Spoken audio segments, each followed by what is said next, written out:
EM spectrum, the shortest and typically the most fun chapter. You need to know the properties of the EM waves, you need to know how it's used, and also, right, the last thing which is quite important is the effect of electromagnetic waves on cells and tissues.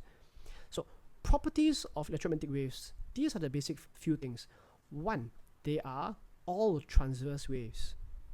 Two, they all travel in the same speed in vacuum, which is speed of light 3 times 10 to the power of 8 meters per second. All have the same speed, but the frequency and the wavelengths are different, right? V equals F lambda, right? V is the same, but the F and the lambda are different, which means you must be able to also arrange correctly which is ascending frequency, which is ascending wavelength. So, what is the electromagnetic spectrum? You have gamma, X-ray, ultraviolet, visible, infrared, radio waves, microwaves, radio waves. Gamma, what's it used for? Is used for sterilizing food, detection of cancer and its treatment. X-rays is used for security screening, is used for medical radiology. Ultraviolet is used at sunbeds, is used to disinfect water actually.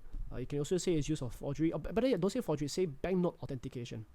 Visible light for what? For seeing? No, please don't say that. Visible light is for photography, for optical fibers in medicine and telecommunications. Infrared, that's one word. Infrared, no hyphen, infrared. Likewise for ultraviolet just now, no hyphen, ultraviolet, infrared. What's it for? It's used for intruder alarms, used for thermal imaging. You can even say it's even used for remote controls. Microwaves, what's that for?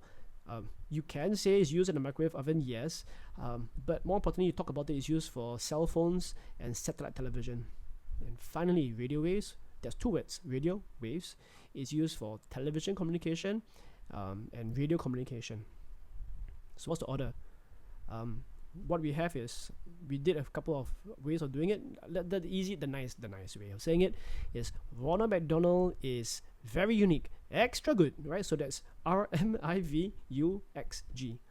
Or the silly one I have is the other way around. Go across underbelly, I am right.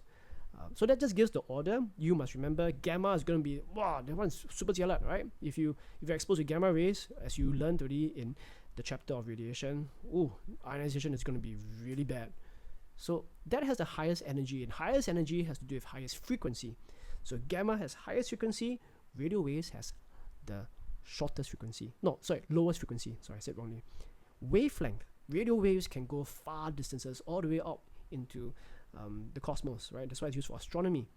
So radio waves has very long wavelengths. Gamma rays have very, very short wavelengths. All of them have same speed.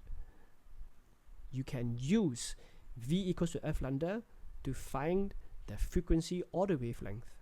They probably will give you the speed, which is 3 times 10 to the power 8. They probably will give you maybe the wavelength or the frequency.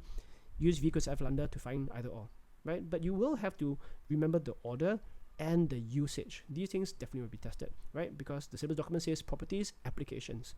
Now, the last one, effects of the EM waves on cells and tissues. It is not just about being exposed, it's the overexposure to these things. These have hazardous effects. So what are the two things you can talk about? Well, you can talk about heating and ionizing effects of radiation on living cells and tissue. It could be cell death, it could be heating. These are the typical things for EM spectrum. Okay, short chapter, about 4 minutes. Fantastic.